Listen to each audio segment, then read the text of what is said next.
ঈমান এবং তাকওয়া। তাকওয়া এই দুই জিনিস অর্জন করিলে আমাদের ঠিকানা কোথায়? জান্নাত। আর এই তাকওয়া অর্জনের সর্বশ্রেষ্ঠ মাস, সুযোগ, মৌসুম, সিজন রমজান। রমজান, রমজানের রোজা, রমজানের তারাবি, রমজানের ইফতার, রমজানের সাহারি, রমজানের এতেকাফ, রমজানের শবে কদর, এই 6টা সবগুলোর মাধ্যমে, সবগুলো পূর্ণতার মাধ্যমে আপনার রমজান দামি হবে, আপনার তাকওয়া অর্জন হবে, আপনি জান্নাতের মেহমান হবেন।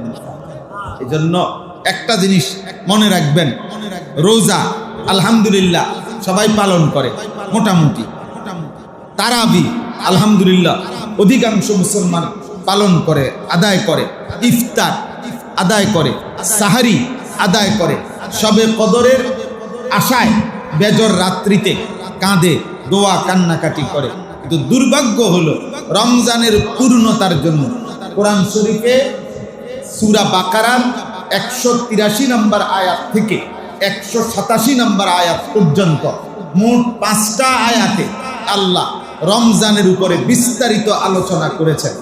করে আল্লাহ শেষ কথা বলছেন যে আমি এই কথাগুলো বিস্তারিত বলে তোমাদেরকে শুনাইলাম যেন সকলেই মুত্তাকি হইতে পারে। তো এই বিস্তারিত আল্লাহ বলছেন।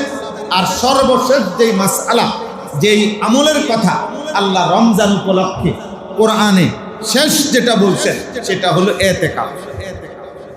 ওয়ালা তুবাশিরুহুন্না ওয়া আনতুম আকিফুনা ফিল মাসাজিদ। আল্লাহ তাআলা বলছে, বান্দা রমজান মাসের রাত্রিবেলা স্বামী স্ত্রীর মিলামেশা আমি আল্লাহ অনুমতি দিলাম, তবে শেষ দশক যখন ইতিকাফের টাইম হবে, তুমি ইতিকাফে চলে আসবা, তখন সেটাও নিষিদ্ধ করে দিলাম। অর্থাৎ শেষের 10 দিন তোমায় আমি আল্লাহ তোমাকে যেন একান্তই আমার ঘরে আমার কাছে চাইছি, তুমি আসো আমার কাছে থাকো। 10 দিনের মাথায় ঈদের চাঁদ উঠলে ধুয়ে মুছে পাক সাফ করে মুত্তাকি বানায়া জান্নাতি বানায়। এই জন্য এই একটা আমল বছরের পর বছর আমাদের ছুটে যায়, তাহলে আপনার পূর্ণ হইল কই? হযরত আয়েশা রাদিয়াল্লাহু তাআলা আনহা বলছেন, নবীজি সাল্লাল্লাহু আলাইহি সাল্লাম মৃত্যু পর্যন্ত কোনোদিন, যেদিন থেকে রমজান, যেদিন থেকে ইতিকাফ, সেই বছর থেকে নিয়ে ইন্তেকাল পর্যন্ত আল্লাহর নবী সাল্লাল্লাহু আলাইহি সাল্লাম কোন বছর রমজানের শেষ দশকের ইতিকাফ ছাড়েন নাই। হাত্তা তাওয়াফাহুল্লাহ, বুখারীর আবার মৃত্যু পর্যন্ত। সুম্মা ইতাকাফা আজওয়াজাহু বাদাহু, অতঃপর নবীজির স্ত্রীগণ, নবীজির 9 জন বিবি জীবিত ছিলেন, এর 9 জনই ওনারাও মৃত্যু পর্যন্ত ইতিকাফ করে গেছে। নবীর বিবিগণ পর্যন্ত কোনদিন ইতিকাফ ছাড়ে নাই, সাহাবায়ে কেরাম ইতিকাফ ছাড়ে নাই। নবীজি সাল্লাল্লাহু আলাইহি সাল্লাম মাত্র 10 বছরে, কথাটা বুঝেন, মদিনায় থাকাকালীন 10 বছর, তো এর মধ্যে 9 বছর পূর্ণ আর 10ম বছর তিনি ইন্তেকাল করছেন। এই 9 বছরে মোট 57টি যুদ্ধ পরিচালনা করেছেন। কয়টা যুদ্ধ? নবীজি নিজে 27টা যুদ্ধে 9 বছরে সশরীরে অংশগ্রহণ করেছেন। কিন্তু এই 57টা যুদ্ধে একটা যুদ্ধ 9 বছরে শেষ দশকে হয় না। রমজানের শেষ দশকে কোনো যুদ্ধ করে না। 17 রমজান যুদ্ধ হয়েছে, বদরের যুদ্ধ। মক্কা বিজয় করছে নবী রমজান মাসে, কিন্তু শেষ দশকের ইতিকাফ, শেষ দশক একটা যুদ্ধ নেই রাসূলুল্লাহর জীবন। তিনি যথাযথ গুরুত্ব দিয়ে ইতিকাফ করেন। এজন্য আমার শাইখের এটা কথা, আল্লামা মুফতি মুশতাকুর নবী সাহেব, ইমাম সাহেব, খতিব সাহেব, মুয়াজ্জিন সাহেব, খাদেম সাহেব, প্রত্যেকের জন্য ইতিকাফ করা উচিত। খতিব সাহেব বছরের পর বছর বলবেন আপনার সময় হবে কোন দিন, ইমাম সাহেব বছরের পর বছর বলবেন আমনের সময় হবে কোন দিন, আপনি আখেরাতে যাবেন না, আপনি রাসূলুল্লাহ সাল্লাল্লাহু আলাইহি সাল্লামের চাইতে বেশি ব্যস্ত, আপনি নবীজির সাহাবাদের চাইতে বেশি ব্যস্ত। আমারে যেদিন হযরত 2013 সালে এই কথা বলছে আমার হুজুর আল্লামা মুফতি মুশতাকুর নবী সাহেব, সেই থেকে আলহামদুলিল্লাহ গত বছর পর্যন্ত আল্লাহর দয়ায় আর কোনোদিন ইতিকাফ বাদ যায় না। এটা হিম্মতের ব্যাপার। ইনশাআল্লাহ পাক্কা নিয়ত করে যে খতিব সাহেব বসবেন ইতিকাফ, ইমাম সাহেব বসবেন ইতিকাফ, খাদেম সাহেব বসবেন ইতিকাফ। আমি বহু মানুষ, আমার অনেক সময় অনেক ইমাম সাহেব যদি ফোনে বলে হুজুর একজন লোক ইতিকাফের জন্য পাচ্ছি না, তাহলে আমি বললাম ওই মসজিদে ইমাম সাহেব নাই, ইমাম সাহেব এদের কইতে আছে কাহিনী। আপনি কি আপনি গোড়ার গাছ কাটেন? হ্যাঁ, আপনি একটা ব্যস্ত হয়ে গেছে। রাসূলুল্লাহ সাল্লাল্লাহু আলাইহি সাল্লাম কোনোদিন ছাড়ে নাই, আপনি কোনোদিনও করেন নাই। হ্যাঁ বলে এটা হুজুর সুন্নতে মুআক্কাদা কিফায়া, সকলের পক্ষ থেকে কিছু মানুষ করলে হয়ে যায়। তো ধরেন সকলের পক্ষ থেকে একজন মানুষ করলে হয়ে যায়, আমিও ধরে নিলাম সেই একজন, আমি হব না কেন? কথা বলেন না কেন? একজন করলে হয়ে যায়, ঠিক আছে, সেই একজন প্রত্যেক বছর অন্য মানুষ হইতো কা, আপনি হইবেন কোন দিন, আমি হব কোন দিন? কাজে আমি হব ইনশাআল্লাহ, আমি ইতিকাফ করব। আমাদের প্রত্যেকের কাছে আমার অনুরোধে আপনারা প্রত্যেকে নিয়ত করেন যে ইতিকাফ করা দরকার, ইতিকাফ করা উচিত। আল্লাহ রাসূল সাল্লাল্লাহু আলাইহি সাল্লাম বলেন গোটা মহল্লাবাসী যত নেক আমল করে সমস্ত নেক আমলের সওয়াব ইতিকাফকারী মসজিদে ঘুমায় হোক।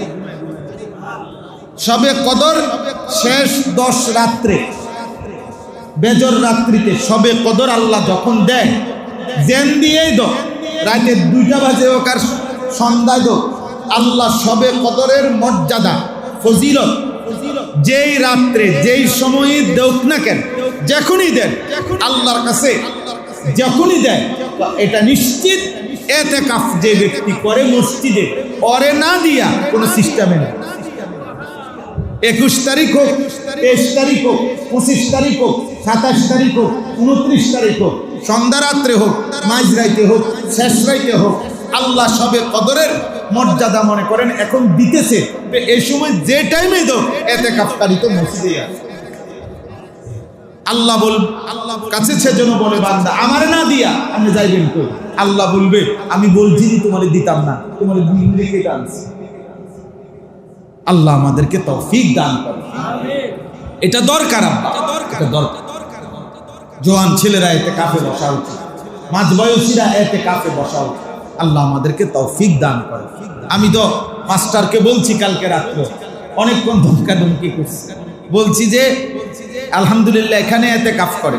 আমি বলছি না, এইবার আমার দাবি হলো আমার সাথে আমার শায়েখ আল্লামা মুফতি মুশতাকুর নবী কাসিমি হুজুরের যেই মাদ্রাসা সুধন্যপুর, সেখানে ইতিকাফ করার জন্য বলছি যে আপনি আমার সাথে ইতিকাফ করেন।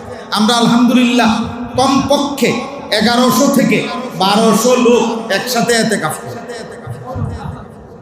গত বছরও প্রায় 1100 সাথী ইতিকাফ করে, এক মসজিদে নিয়ে, এক মসজিদে, বুঝছেন, এক মসজিদে আলহামদুলিল্লাহ।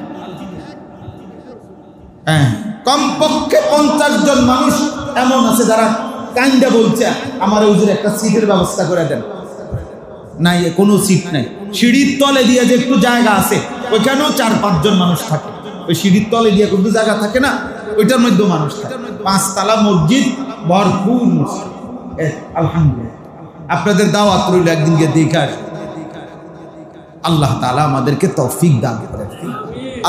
অতএব আজকে শেষ কথা এটা, আমাদের এই মাদ্রাসা, আমি 10টা বছর এই মসজিদে থাকাকালীন বারবার এই মাদ্রাসার খোঁজ খবর আমি নিছিলাম, চেষ্টা হয়েছে।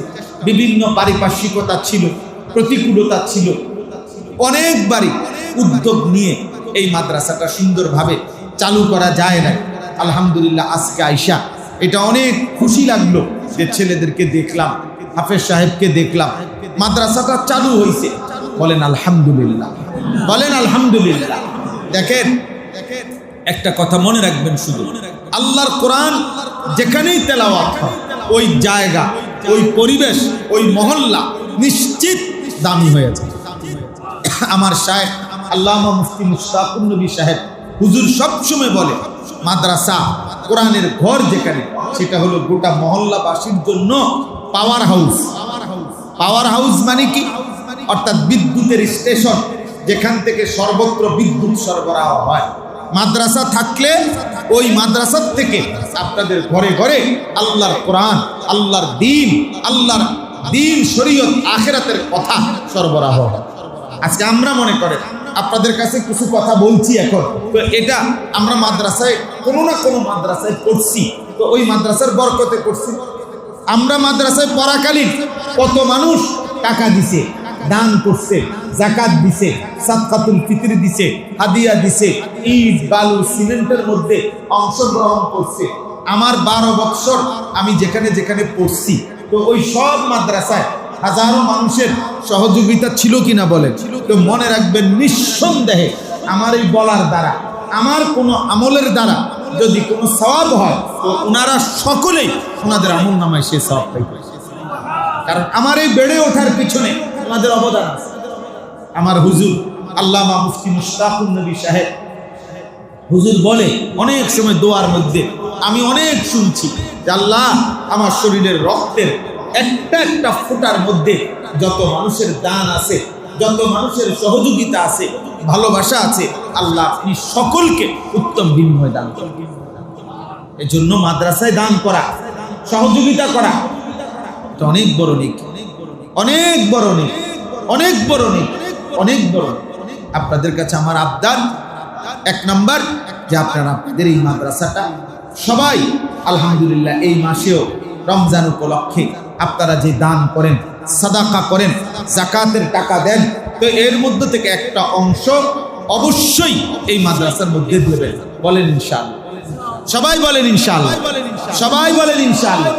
যার উপরে যাকাত নাই আমি দান করব, নফল দান করবেন, রমজান মাসে দান করবেন।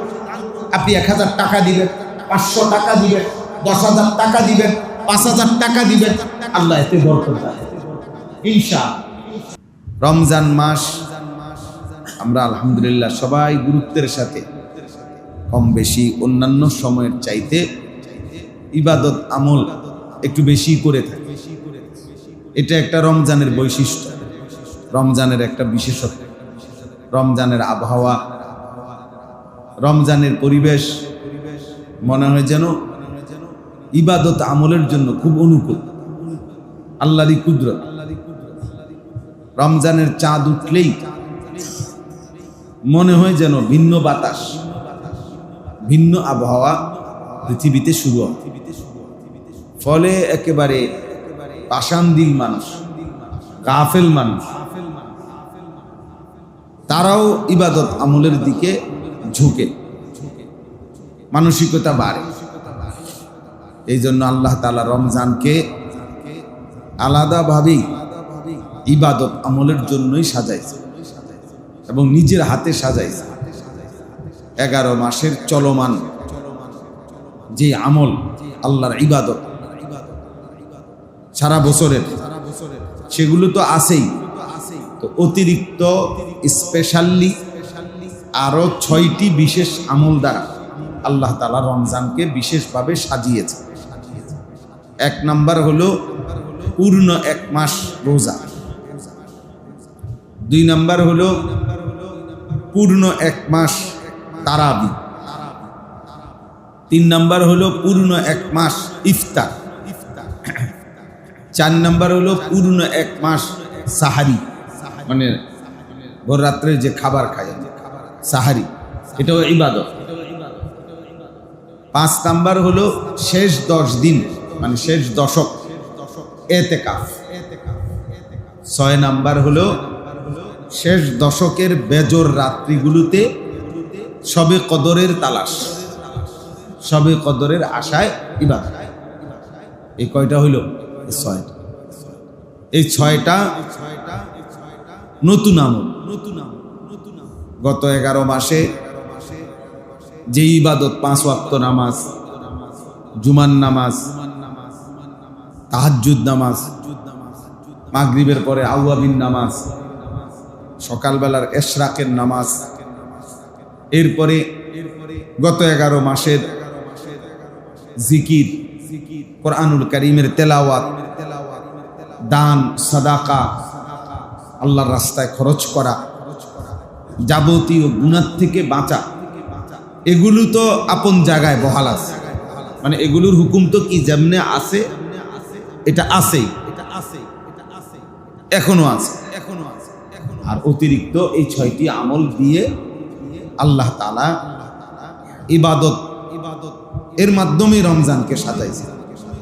তাহলে এর দ্বারা একথাই স্পষ্ট, আল্লাহ তাআলা বান্দার কাছে রমজান মাসে প্রত্যেকটা বান্দার কাছে আল্লাহর চাওয়া যে তার জীবনে যেন গত 11 মাসের চাইতে রুটিন, তার জীবনের রুটিনটা ভিন্ন হয়। অর্থাৎ গত 11 মাস ঘর সংসার, বাজার, ব্যবসা, চাকরি, উপার্জন, আমার জীবনের চলাফেরা, কাজকর্ম যেমন ছিল, আমার যেন রমজান মাস আসলে বোঝা যায় যে আমি একটু ভিন্ন প্রস্তুতি নিয়েছি। অর্থাৎ রমজান উপলক্ষে আমি আমার দুনিয়াবি ব্যস্ততা কমাই দিলাম, আখিরাতের ব্যস্ততা বাড়াই। আগের চাইতে আমি বেশি কোরআন তেলাওয়াত করব, আগের চাইতে বেশি জিকির করব, আগের চাইতে বেশি দোয়া করব, আগের চাইতে আগে আগে মসজিদে আসবো, নামাজ পড়বো, ইবাদত করব। আল্লাহর ইবাদতের মধ্যে, গুনাহমুক্ত থাকার মধ্যে জীবনটা কাটাবো। এটা আল্লাহ তাআলা বান্দার কাছে চায় এবং আমাদের জন্য এটা উচিত। হাদিসের মধ্যে আছে আম্মা জান আয়েশা রাদিয়াল্লাহু তাআলা আনহা, নবীজির স্ত্রী, তিনি বলছেন রাসূলুল্লাহ সাল্লাল্লাহু আলাইহি ওয়াসাল্লাম, কানা রাসূলুল্লাহ সাল্লাল্লাহু আলাইহি ওয়াসাল্লাম ইয়াজতাহিদু ফিল আশরিল আওয়াখির মিন রমাদান মা লা ইয়াজতাহিদু ফি গায়রি। রমজানের শেষ দশক এত বেশি পরিমাণ মেহনত নবী করতেন যা তিনি সারা বছর করতেন। তাহলে সারা বছর নবীজি ইবাদত আমলের জন্য যতটা মেহনত করতেন, রমজানের শেষ দশক তার চাইতে বেশি, দ্বিগুণ, অনেক বেশি পরিমাণ মেহনত করতেন।